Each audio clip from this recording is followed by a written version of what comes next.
The Southwind Coach Conversation brought to you by Dave's Collision Shop and Becker Hardware. We're with Southwind Coach Jason Ohrt. And last week, you made the trip down to Fairbank, and the Wapsie Valley Warriors got you 27-0. After looking at the film of that game, what were the takeaways? We got to stop turning the ball over. We had a really good offensive game plan, I thought, going into the game. We executed the running aspect really well with well over 200 yards rushing. But we failed to make those big plays at times when we needed them, especially in the red zone. We had a couple interceptions throughout the night. We had a fumble late in the game too that cost another drive. We had a bad penalty on 4th and inches. We got in the end zone, then missed the field goal after that. So we kind of stopped shooting ourselves in the foot. And so we've addressed that this week.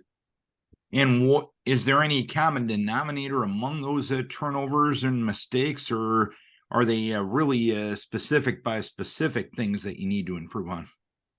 Yeah, I think it's just more just the team aspect. We just need to kind of buckle down a little bit and keep our composure in those tight situations, those pressure situations. But also from an offensive standpoint, we need to get a little bit more creative, and we're doing that. So we need to kind of open things up a little bit more, give ourselves some more options, maybe get the ball in space a little bit more.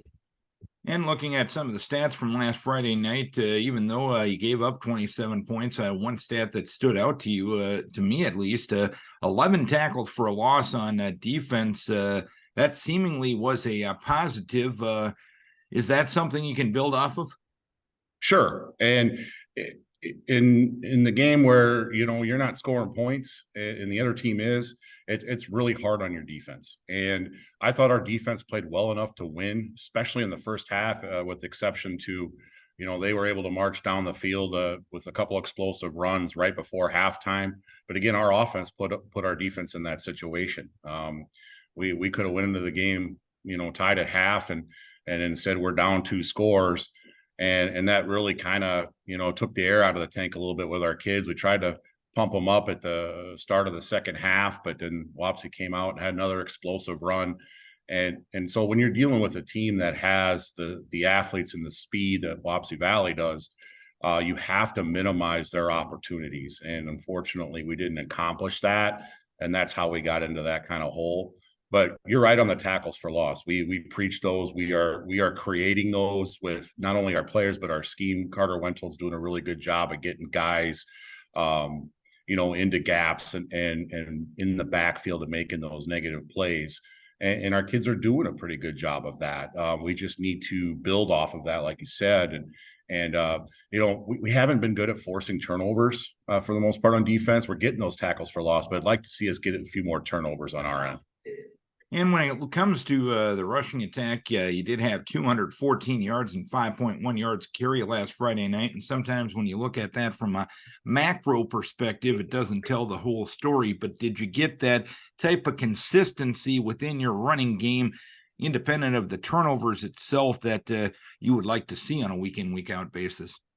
Yeah, I'm pleased with the running game. I really am. I mean, we're averaging over 200 yards a game. Running the football. We need to get some things going in the passing attack. Our passing attack has been very inefficient. We're using 2 quarterbacks. We're going to continue to use 2 quarterbacks throughout the game. They both are up to the challenge. They know they both have to play better. They also both know that they need to do a better job of protecting the football, and we're really emphasizing that this week. And I feel really good about their growth. And I know they're both really big competitors, and they want us to do as best as we possibly can. And they put a lot on their shoulders, and sometimes too much. Our offensive line has to play better for them and protect more often. I really thought we did take a step in the right direction with our offensive line, despite not having 2 of our big-time seniors in the lineup there at the end of the game. We're hopefully going to get a little bit healthy to help that group out a little bit this week and do a better job up front. And this week you make the trip to Mason City Newman. First time you'll face them in 4 years. What are you expecting out of the Knights? They're really athletic, and they're going to be kind of a lot like us. They're going to come out and do some shotgun stuff. They're going to run their wing tee.